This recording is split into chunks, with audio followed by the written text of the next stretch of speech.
After our breakup, he came out gay. Surprise wedding stunned his ex. The day the thick cream envelope arrived in my mailbox with Xavier's elegant handwriting on it, I felt my heart stop dead in my chest. Little did I know that his bold public coming out as gay just months after our secret breakup would culminate in this invitation to his surprise wedding, forcing me to relive every buried emotion and question if love could truly survive such betrayal and truth. I stared at the gold embossed card, my fingers trembling as the words sank in. Xavier Thompson and Jordan Hale request the pleasure of your company at their wedding celebration. Chicago, 2 weeks from now. Jordan. The name hit like a punch I never saw coming. 6 months earlier, Xavier had stood in our tiny Brooklyn apartment, rain streaking the windows like tears, and whispered the words that ended us. I can't keep hiding, Cesar, but I also can't keep fighting my family. They want the perfect son, the straight life, the legacy. I have to try. His voice cracked, but he walked out anyway, leaving me with the echo of 3 years of stolen nights and whispered promises. I had believed him. I had let him go because I loved him enough to understand the weight of those Ohio roots, strict Catholic parents, generations of expectations, the kind of pressure that could crush a man's soul. Now this. After his viral Instagram video where he stood on a Chicago rooftop, city lights glittering behind him, and said to the world, "I've been living a lie for too long. I'm gay, and I'm finally proud of it." No more hiding. The comments exploded, support from strangers, outrage from family, silence from me. He never tagged me, never mentioned the nights we spent tracing constellations on each other's skin or the way he'd laugh at my terrible coffee. It was as if our story had been erased. My phone buzzed. Mia, my best friend since freshman year at NYU, was calling. "Cesar, open the door. I brought Thai and wine because I know you saw the invite." She barged in, her curly hair wild from the wind, and pulled me into a hug that smelled like coconut shampoo and unconditional loyalty. "Talk to me. You look like you've seen a ghost." "I feel like one," I muttered, sinking onto the couch. The apartment still carried traces of him, a dog-eared copy of The Great Gatsby on the shelf, the mug he always stole for his tea. He came out to the entire world. "Mia? Then he's marrying some guy named Jordan? How do you move on that fast?" Mia poured the wine, her eyes soft but steady. "Maybe it's not fast. Maybe coming out was the first step, and this Jordan is, I don't know, part of the new life. But you can't hide forever either. You've been drowning in deadlines at the design firm and pretending you're fine. Go to Chicago. Get closure. Or don't. But decide before you disappear into your sketches again." Closure. The word tasted bitter. I thought about my own journey, the day I told my mom over Sunday brunch in Queens that I was gay. She had set down her coffee, hugged me, and said, "I just want you happy, Mijo. The world is changing." But changing wasn't easy.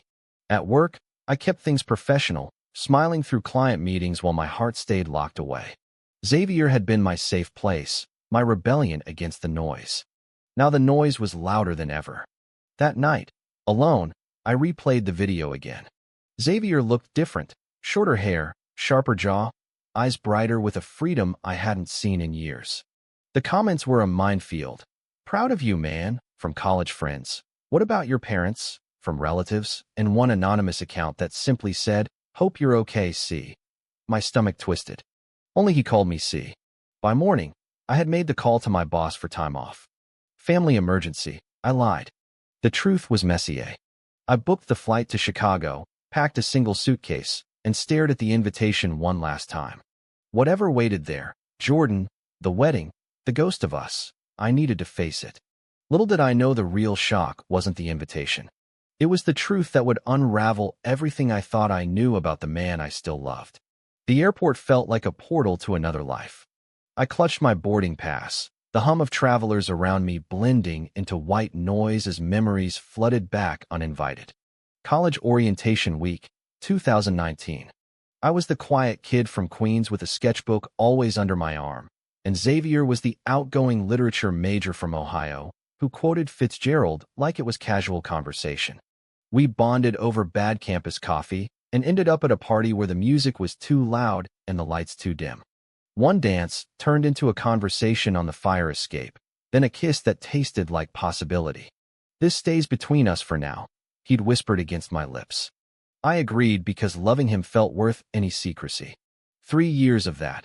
Weekend getaways to upstate cabins, late-night texts that made my phone glow in the dark, the way he'd trace the scar on my knee from a childhood bike accident and call it beautiful. We built something real in the shadows. Until the shadows won. His parents' weekly calls grew heavier with questions about settling down with a nice girl. His father's health scare that year pushed everything over the edge. I can't lose them, see, Xavier had said that final night. And I can't keep lying to myself either.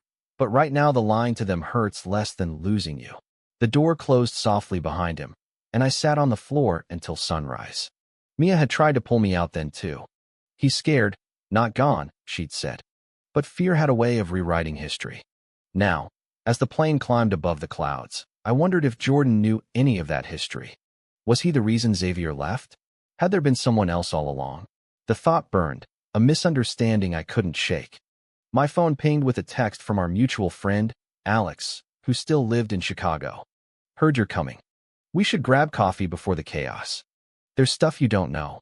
The words hung there, cryptic and heavy. Landing in O'Hare felt like stepping into a different season, colder, sharper. I rented a car and drove toward the hotel Xavier had listed on the invitation, the skyline rising like a promise and a threat. Chicago pulsed with life, but my mind replayed every late-night argument we'd had about coming out. One day, he'd say. That day had come without me. At the hotel bar that evening, Alex waited, nursing a beer. He looked the same. Tall, glasses, the reliable guy who had covered for us countless times during college. Cesar, man, it's good to see you. Even if the circumstances suck. I slid onto the stool. Cut the small talk. What don't I know, Alex? You were the only one who knew about us. Did you know about Jordan before the breakup? Alex sighed, setting his glass down. It's not what you think. Xavier came out to me right after he left you. Said the guilt was eating him alive. Jordan they met at a support group 2 months later. But there was no overlap, I swear. The wedding, though, his parents are still pushing hard. They think if he marries a man who checks all the boxes, maybe the family name stays intact. It's complicated. Complicated. The word felt like a betrayal all its own. I ordered a whiskey, letting the burn steady me. So I'm supposed to watch him walk down the aisle with someone else and clap like it's normal? After everything. You're here because part of you still cares, Alex said quietly. And Xavier asked if you'd come. He didn't say why, but I saw his face when he mentioned your name. Just don't assume the worst yet. I left the bar with more questions than answers, the city lights reflecting off the river like scattered pieces of my heart. Sleep came in fragments, dreams mixing our old apartment with church pews filled with disapproving faces. By morning, I knew I couldn't run. The wedding rehearsal was tomorrow. Whatever truth waited, I would meet it head-on. The rehearsal hall smelled of fresh lilies and polished wood, the kind of place that screamed new beginnings for everyone except me. I arrived early, heart hammering against my ribs, dressed in the charcoal suit I'd bought for work presentations, but never imagined wearing to this. Chairs were arranged in neat rows facing a simple altar draped in white. Jordan stood near the front, laughing with the officiant, a tall man with an easy smile and kind eyes that made my stomach twist. He looked like the kind of guy Xavier's parents would approve of, stable, successful, openly gay without the baggage of our hidden years. I hung back by the entrance, watching guests trickle in. Xavier's mother spotted me first, her face tightening into that polite mask I remembered from the one time we'd met at a graduation brunch. Cesar, she said, voice clipped. We didn't expect you. Translation, we hoped you wouldn't come. His father didn't even glance my way, busy shaking hands with relatives who whispered about the phase Xavier is going through. Then Xavier walked in. Our eyes locked across the room, and the air thickened. He looked devastating in a simple blue shirt, the same one he'd worn the night we first said, I love you. For a second, the years melted, the secrecy, the breakup, the video. Just us. Then Jordan touched his arm, and the moment shattered. Cesar, Xavier said, crossing to me with that familiar stride. His voice was steady, but his eyes betrayed the storm. You came. Couldn't miss it, I replied, forcing lightness I didn't feel. Congrats. Jordan seems nice. He flinched, just slightly. He is. Look, we should talk later. After this. There are things. The coordinator called everyone to places, cutting him off. I took a seat in the back, Mia's earlier advice echoing, don't explode. Listen first. But listening was torture as I watched them practice the vows. Jordan's voice was warm, promising forever. Xavier's was quieter, almost hesitant. When the rehearsal ended, guests spilled into the adjoining room for drinks. I slipped outside for air, the Chicago wind whipping my hair. Alex found me on the balcony. Told you it was complicated. His parents threatened to cut him off completely unless he settled down properly. Jordan agreed to the timeline because he cares, but Xavier, he's been asking about you nonstop since the video dropped. Before I could respond, Xavier appeared, loosening his tie. Cesar, walk with me? We left the hall, strolling along the river walk where boats bobbed under string lights. I didn't plan any of this, he started. The coming out, that was real. Losing you broke something in me. I realized I couldn't pretend anymore. Jordan, he helped me through the worst months. But the wedding? My parents pushed the date. They think it fixes everything. I stopped, facing him. And what do you think? Because from where I'm standing, it looks like you replaced me pretty quick. Was there overlap? Be honest, Xavier. I deserve that much. His face crumpled. No. God, no. I swear on every secret we ever kept. Jordan and I started as friends. The feelings grew later. But you were never replaced. I still dream about our mornings in Brooklyn, the way you'd hum off key while making eggs. Coming out was my way of honoring what we had, even if it came too late. The words hung between us, heavy with possibility and pain. A misunderstanding cracked open, not betrayal, but fear and timing colliding like cars on a rainy highway. Yet the wedding was real. Vows tomorrow. I didn't know if I could watch. Back at the hotel, I called my mom. He's getting married, Mom. To someone else. But he says he's still. I couldn't finish. Baby, love doesn't die easy, she said softly. But you have to decide if fighting for it means stepping into someone else's future or building your own. You've grown so much since he left. Don't forget that. Sleep evaded me again. I sketched instead pages of Xavier's profile, the river, 2 hands reaching but never quite touching. The next morning, the wedding day dawned bright and cold. Guests filled the hall, flowers everywhere. I sat near the back, suit pressed, heart in knots. The music started. Jordan walked first, smiling. Then Xavier. Halfway down the aisle, his gaze found mine. He froze. The room held its breath. In that single look, everything shifted, the secret pain, the loyalty we once shared, the sacrifice neither of us had named yet. This was the turning point. I just didn't know how far it would take us. Xavier's steps faltered. The string quartet kept playing, but the melody felt distant, underwater. Jordan turned, confusion flickering across his face as Xavier's mother whispered sharply from the front row. Keep going, son. But Xavier didn't. He looked straight at me, eyes shining with something raw and urgent, and the entire room seemed to tilt. I can't, he said, voice carrying clear and steady through the stunned silence. I'm sorry, Jordan. I can't do this. Gasps rippled like wind through wheat. Jordan's smile faded into quiet hurt, but he didn't shout. He simply nodded once, a man who had known this risk all along. Xavier's father stood, face red, but Xavier was already walking, not back to the altar, but toward me. The aisle stretched forever.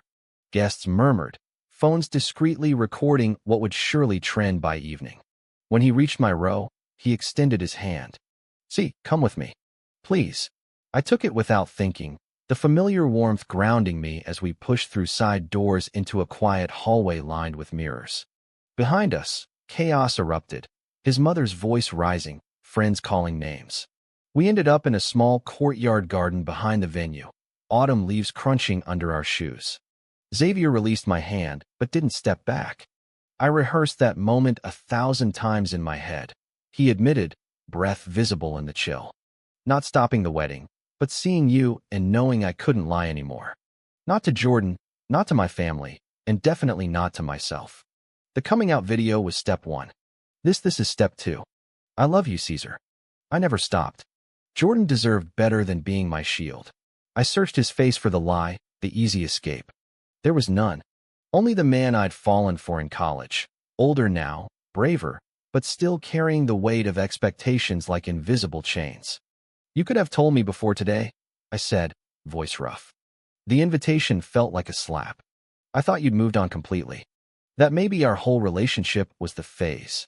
He shook his head, stepping closer until I could smell his cologne, sandalwood, and home. "Never. After I left, I spiraled.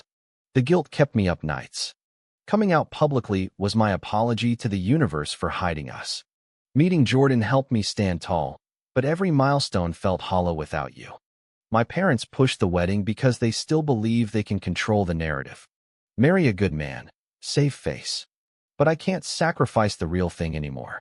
A door slammed behind us. His father stormed out, mother trailing. "Xavier Michael Thompson, what in God's name are you doing?" The words cracked like thunder. Xavier straightened, facing them with a calm I envied. "Choosing myself, Dad. Choosing love that doesn't come with conditions. I'm sorry it hurts you, but I won't live half a life to make you comfortable." His mother's eyes filled with tears, but she didn't reach for him. The rift opened wide, years of tradition clashing against one son's truth. They turned away without another word, leaving us in the garden's quiet. I pulled Xavier into a hug then, the kind that mended fractures. His shoulders shook once, then stilled. "What now?" I whispered. "Now we face whatever comes," he said. "Together, if you'll have me. No more secrets. No more running." The rest of the day blurred, Jordan approaching us later with surprising grace, wishing us well even as his own heart broke. "He always talked about you," Jordan said simply.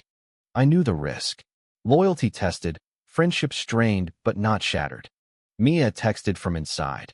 "The internet is exploding, but you two look like you just won the lottery. Proud of you." By evening, we sat on a bench overlooking the lake, city lights dancing on water. Xavier told me everything.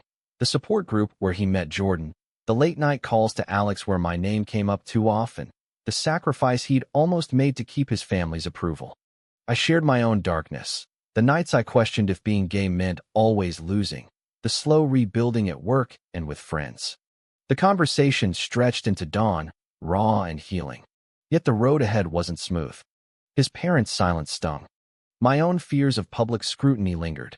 But in that moment, holding his hand under the stars, I felt the first real shift toward acceptance, not just of him, but of us. The days after the canceled wedding unfolded like a film reel on fast forward, each frame sharper than the last.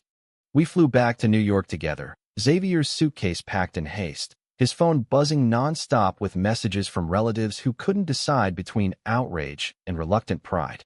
"They'll come around," he said on the plane, head resting on my shoulder. "Or they won't. Either way, I'm done waiting for permission to be happy." Back in Brooklyn, our old apartment felt both foreign and right. I cleared space in the closet while he unpacked, the simple act carrying the weight of second chances. Mornings became coffee and quiet talks. Evenings walks in the park where we no longer glanced over our shoulders. The misunderstanding that had haunted me, the fear of betrayal, dissolved completely as Xavier showed me screenshots of old texts, timelines that proved Jordan entered his life only after our goodbye. "I needed a friend who understood the fear," he explained one night over takeout. "But you were always the love." Work pulled me back into deadlines, but something had changed. I pitched bolder designs, infused with colors I once kept muted. Clients noticed. "You seem lighter," my boss said. Mia celebrated with a rooftop dinner, toasting to the plot twist no one saw coming. Her loyalty had never wavered. If anything, the ordeal strengthened our bond, proving true friendship survives the storm. Xavier's journey mirrored mine, but with deeper scars. His family's silence stretched into weeks. One afternoon, his mother called. I sat beside him on the couch, hand on his knee, as she cried through the speaker. "We raised you better than this public spectacle," she said. Xavier's voice stayed gentle. "You raised me to be honest, Mom. This is honest." She hung up without goodbye, but the call was a crack in the wall. Progress, however slow. Societal pressure crept in too. A coworker recognized Xavier from the viral video and asked awkward questions in the break room. I handled it with the calm I'd practiced in therapy, the one I'd finally started after the breakup. "Yeah, that's my partner," I said simply. The words felt liberating, like shedding an old coat too heavy for the season. Yet challenges tested us daily. Xavier struggled with freelance writing gigs drying up after the family drama leaked online. I sacrificed their approval.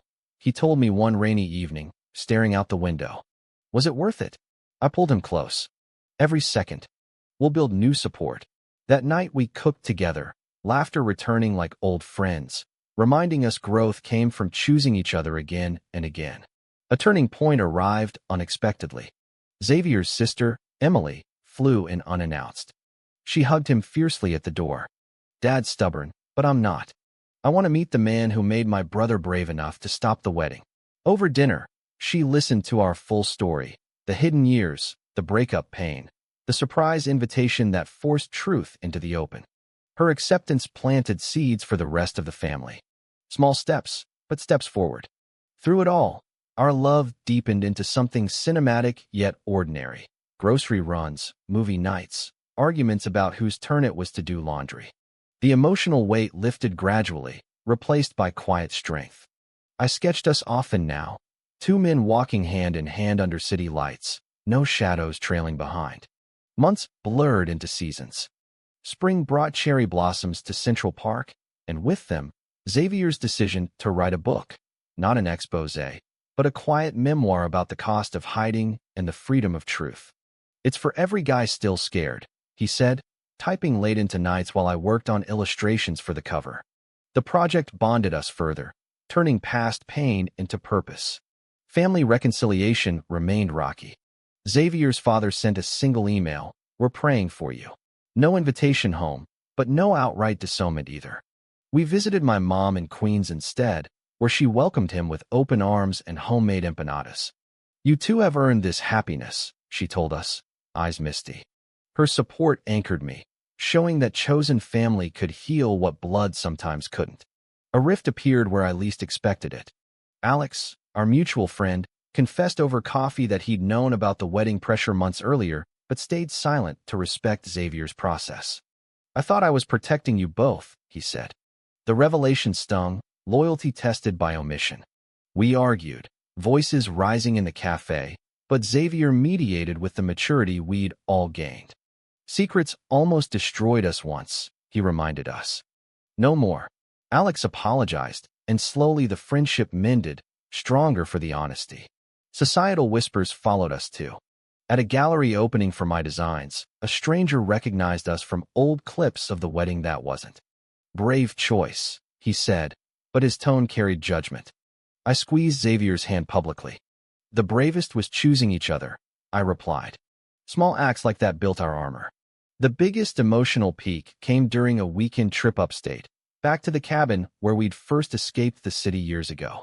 Snow dusted the pines as we hiked the familiar trail.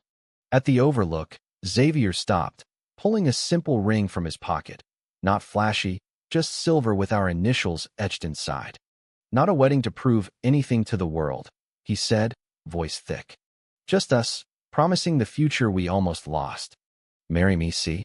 Tears blurred the view. "Yes," I whispered, sliding the ring on as the sun dipped low, painting the world in golds and pinks. In that moment, every misunderstanding, every sacrifice, every late-night doubt crystallized into clarity. We had faced the worst: family rejection, public scrutiny, internal battles, and emerged whole. Returning to New York, we planned a small ceremony for close friends and accepting family. No spotlight, just love. Xavier's sister promised to attend. His parents sent a card wishing us well, imperfect, but a beginning. The journey had reshaped us both. Cesar the artist who no longer hid his light, Xavier the writer who claimed his voice. Together, we proved acceptance wasn't given. It was built, one honest day at a time. Our wedding day arrived soft and golden, a backyard gathering in a friend's upstate home rather than a grand hall. 50 people, chosen family, loyal friends like Mia and a reconciled Alex, my mom beaming in the front row. Xavier stood under a simple arch of wildflowers, eyes locked on mine as I walked toward him. No nerves this time, only certainty. The officiant's words washed over us, promises of partnership through storms and sun. When we exchanged rings, the same silver bands now engraved with the date we chose each other publicly, I felt the full circle. You taught me courage, I whispered during our vows. You taught me home, he replied. The kiss that followed drew cheers, bright and unashamed under the open sky. Reception spilled into laughter and dancing. Mia raised a glass to the gay story that started in secrecy and ended in freedom. Xavier's sister hugged us both, whispering that their parents had watched the live stream and cried, not in anger, but in reluctant understanding. Growth, however gradual, was happening. As evening fell, we slipped away to a quiet bench overlooking the hills. Xavier rested his head on my shoulder. Remember the invitation that stunned you? He asked, smiling. Best shock of my life. We laughed, the sound carrying on the breeze. The road had been long. Misunderstandings that nearly broke us, secrets revealed at the altar, betrayals of expectation, sacrifices of legacy. But every step forged the men we were now. In the years that followed, our life settled into beautiful rhythm. Xavier's book became a quiet bestseller, inspiring letters from young men across the country finding their own paths. My designs graced gallery walls and album covers, each piece infused with the colors of our shared journey. We traveled, hosted friends, built a home where honesty lived openly. Family visits grew warmer. His parents even joined us for one Thanksgiving, awkward at first, but softening over pie. Looking back, the greatest lesson was simple. Love demands courage, but acceptance multiplies it. We had stared down society's gaze, family's disappointment, and our own doubts, emerging not just together, but stronger as individuals. So, true love always requires sacrificing everything, including family ties. True or false?